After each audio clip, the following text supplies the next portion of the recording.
When I first came down here in 2003, I hadn't fished in 9 years. I took a little sabbatical. I got married, had a couple kids. I wanted to work on the beach, so I got a job as a custodian. I'd taken a sabbatical, and I decided to get back into fishing. Yeah. So I came down to Westport and got a job on a crab boat. And And you had owned a boat before? no, my father had owned boats. I've never owned a boat. I've just ran boats for people. And I got back into fishing, and that first season was kind of interesting. And I thought, I should write a short story about this. Well, the short story into a poem is called "A Crabber Looks at 40." It's one of the first poems I ever wrote. And it's funny, to this day, I haven't memorized that thing. I still got to read it. I don't know why. I got a mental block. I mean, I've memorized it, but I always read it because I don't want to drop a line. And I wrote that poem, and my mom heard about Fisher Poets somehow, and she says, you ought to go down. They have an open mic at this place called the Wet Dog on Saturday afternoon at 4 o'clock. You need to go down and read that poem. Yeah. And I go, well, sure, why not? Okay, so I went down there. What's to lose? Yeah, and I went down and I read Crabber Looks at 40. And afterwards, John Broderick came up to me and he said, hey, I like your stuff. Would you like to come back next year? I go, well, I got one poem. Not really a poet. He goes, so you got all year to write some more. Yeah, sure, I'll come back next year. So he calls me up, or I didn't have email back then. I gave him my sister's email, and I still don't do email. I'm just not a computer person. And so my sister says, I got an email from this John Broderick. Wants to know if you're coming to Fisher Poets. I go, oh, yeah, email him back, tell him I'm coming. So got all set up. Then I thought, well, I better write some poems, because I only had that one poem. And I showed up here with 4 short poems, 4 short 2-3-minute poems, and between the shooting the bull and doing the poetry, I did a set, and I got hooked. I'd always been a writer. I'd written a lot of short stories and stuff like that. My aunt was a grade school teacher, and she got me into writing letters to her. I'd write her letters, she'd write me a letter back. She was like my pen pal. And so I just got used to writing letters, and then I started writing letters when I was in Alaska. I'd write to my mom. When I was off in summer camp, I'd write letters. And so I've always been a writer. And I came up and I did my 4 short poems both nights, and everybody seemed to like them. And I thought, well, this is kind of fun. I'll come back next year. And within a couple of years, I had about 10, 12 poems, and now I haven't really counted them. Probably got about 30. And then I've kind of morphed into a storyteller. And I was told last year, you're not a poet, John, you're a folklorist. So I kind of consider myself a story. How did that make you feel? I thought, well, you're right. Because I can take a story and put it together in blocks where it's cohesive and people can understand it. And it has a beginning, a middle, and an end. I realize that's how you write a story. Yeah. And so when I do my stories, I try to do that. And so now, I mean, I can get on there for 15 minutes and just get up there and talk. Yeah. And I'll just talk about a fishing experience, you know. Last year at Farewell Mike, I talked about the first day I went fishing. Right. And I fell overboard and almost drowned. Yeah. And you would think that would cure a person of fishing. But I fished for another 42 years after that. I had a situation like we lost a crew member once. And I've never put it down on pen or even talked about it. Yeah. But because it could have been me. We were tied up in the harbor and our boat caught fire. And me and the other deckhand were both living on the boat. And we had just finished a week of tendering in Prince William Sound. And we came in that weekend and did our boat repairs on Saturday, delivered our fish. Mother came down, we had spaghetti on the boat. Yeah. And we went out and partied that night. And we were up in the bar later on. And my deckhand, we'd only been there for a week, he said, I'm tired, I'm going to go down the boat and go to bed. I go, well, I'm going to stay here, man. There's a lot of girls around, you know. Anyways, Greg went down the boat and went to bed. Yeah. And I stayed uptown. And about an hour later, this girl came up to me and she grabbed me. I was on the dance floor dancing. And she goes, John, there's a boat on fire in the harbor. And she didn't say it was mine, but she knew it was mine, but she didn't want to tell me. And I go, really? Wow, I got a boat in the harbor. I should go down there. And I went down to the harbor, and I could see my boat going out of the harbor, totally engulfed in flames. It was like a dream. It was like, what the hell's going on? And they had cut us loose. We were all tied together with a bunch of other boats, and we had 1,000 gallons of gas on the back tank. And so they towed it out of the harbor to fight the fire. They tied it next to the Coast Guard dock and fought the fire. And they got the fire out. And, you know, they went, is anybody on board? I go, I think my deckhand's on there. And they went down there, and by then the whole family was there. My dad was there, my mom, my brothers. And I could see the cops and the firemen going off back and forth the boat. And they came up and said, we didn't find anybody. And I'm going, oh, thank God. And then, but they had found somebody. But they didn't want me to see. And then I seen them take the stretcher or the body bag. And I go, and then I seen them, you know, I was freaking out. I wanted to go and see it. And they were holding me back. And then I watched them, my buddy in a body bag, get carried off the boat. Wow. And I had promised his wife, he had a 2-month-old daughter. And when she says, I'll let him go to Alaska, but I want you to bring him back in one piece. And I promised her. So I'll bring her back in one piece. That's got to be really fun. Yeah, and it was tough. It was very tough. And I lived with that guilt for years. And even I've gotten over it. I don't live with it anymore. I've met with his wife a couple years ago because I hadn't seen her. We lost contact. She moved away, and you know, wow, it was tough. Yeah. But that's kind of the way of this life. You know, what we do for a living is very dangerous. It's what, next to firefighting?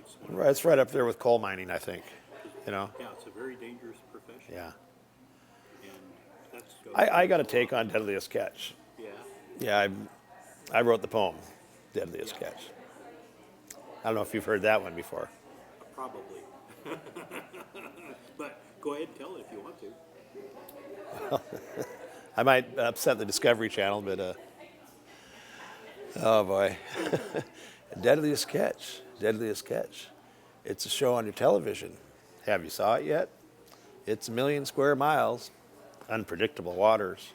It's those Highlander king crabbers. They're making the dollars. And you know they're getting rich. It's not just their catch. It's the merchandising, the logos, and all the side deals they fetch. You know, they're all over TV. Cash Cab, The View. You know, Sig, he was on Martha Stewart last week. He's making his mom's cod head stew. You know, there was Phil, there's Jonathan, and the rest of the crews. Where they're not out fishing, they'll be in Dutch. They'll be toasting Phil with a brew. You know, it's that designer rain gear. They wear those cowboy hats, smoking Marb Reds. That's where Edgar's at. Deadliest Catch. It's a show for all ages. And you can catch it on the Discovery Channel. It'll help pay those guys' wages. Now, I've told that poem to I do remember that. to Sig's brother, Edward. He didn't like it. I told it to Jonathan Hillstrand. He started rolling on the floor. He thought it was funnier than heck. People don't realize that they go to the store and they buy their crab or their fillet, but they have no idea the story behind it, you know. And you know, maybe that guy, chopped his finger off that day and got it pinched or something, you know. Now, Deadliest Catch, don't get me wrong, that's real life going on out there, but they do. I've met guys that are on Deadliest Catch, and they'll say, like, okay, you guys need to get in an argument. You need to shove them because we need a little drama here. You know, it's a slow day. You're not catching many crab. The ocean's flat. So let's get in an argument. Let's go yell at the skipper, you know. A lot of it's staged. It is. Yeah. But 90% of it isn't. You know. I be honest with you, my hat's off to Deadliest Catch. They really kind of show what it's all about. But being a commercial fisherman myself, I can kind of see behind the scenes on what's going on. You know. Yeah. I speak from the heart when I get up on stage. You know, I give it my all. I'm pretty much telling the truth 99% of the time. You know, pretty much. I guess, I don't know. Yeah. This Fisher Poets is the highlight of my winter. I just really enjoy coming down here. What do you like most about it? I mean, if you had to pick one thing. I like the camaraderie and just reconnecting with people that I only see once a year, but I feel like they're my best friends, you know. And we're Facebook friends, we text back and forth, but we might not see each other once a year. But when you see them, it's like, hey, Ron, how you doing? John, how you doing? We all know our names, and we're interested in what they're doing, and we catch up. And I just like the fellowship, you know. And I think a lot of guys that have retired from fishing no longer fish. When they come down here, they get recharged and reinvigorated, you know, just to be around. You know, I get so much inspiration. You know, I'm a small fish in a big pond here. That's the way I look at it. No, I haven't fished in 4 years. Yeah. I don't have any new stories. So I drive a truck at a cannery. So now I'm generating cannery poems. And I have Crabber went a truckin', my new one, Cat Food Express. Yeah. Day 87 of the Hake Odyssey, which is a good one. I'll probably do that tonight. And just stories about life at the cannery. You know? Which is a whole nother element in the whole Yeah. Fisher Poet story. Yeah, but there are fisher poets down here that are worked in the canneries, and they talk about cannery life. Yeah, not all of our poets are fishermen. We have government bureaucrats, biologists. Salvage guys. Remember who's the guy? Gino Leach is on the salvage chief. Well, he fished though too. But yeah, a lot of people that are on the fringes of fisheries, but everybody has an important voice. The way I look at it.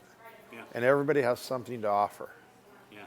And that's what I like, is the inclusivity of everything. We all get together and you throw us all in a big pot, I say, and you mix it up and you feed it to them. And see what they like. And everybody brings an entourage. They bring their friends. I've got people driving up from Newport today, and some another friends of mine.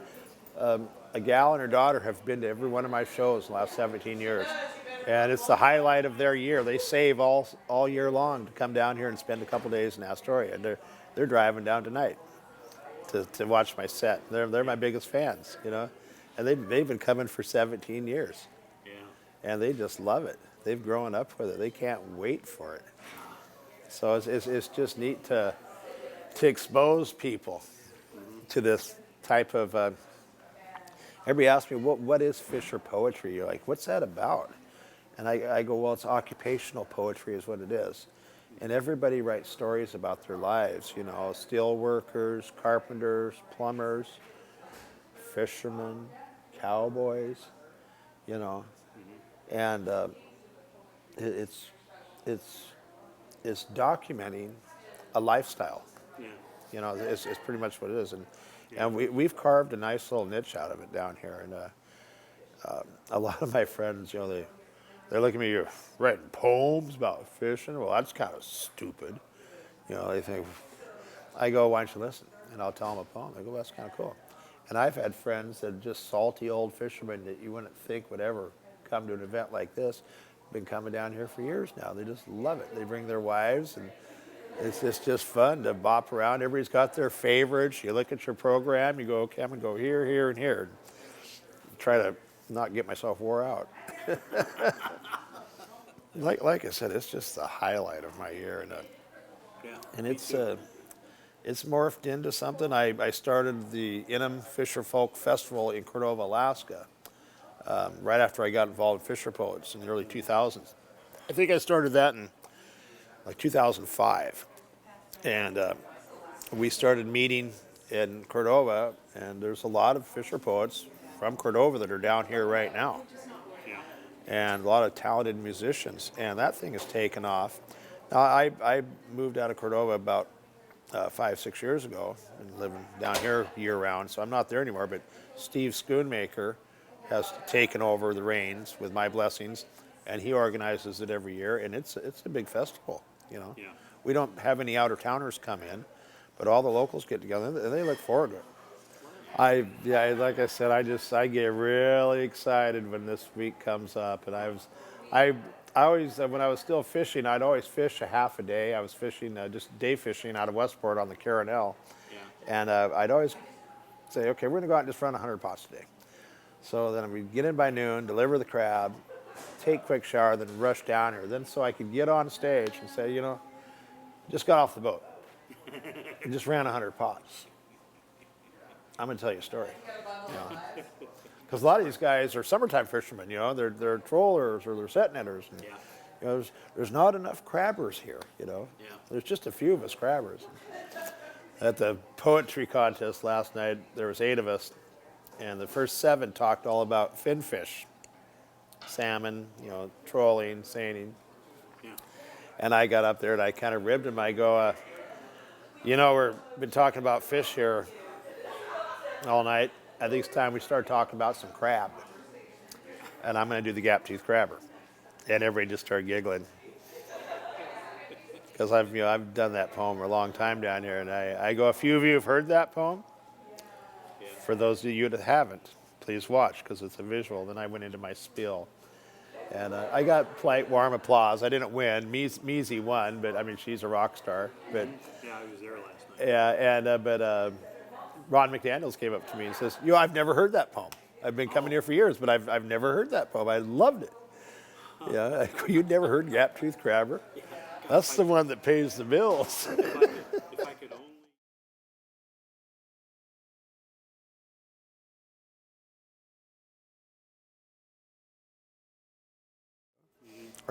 Are we recording? Yeah. Oh, I'm sorry. Hi there.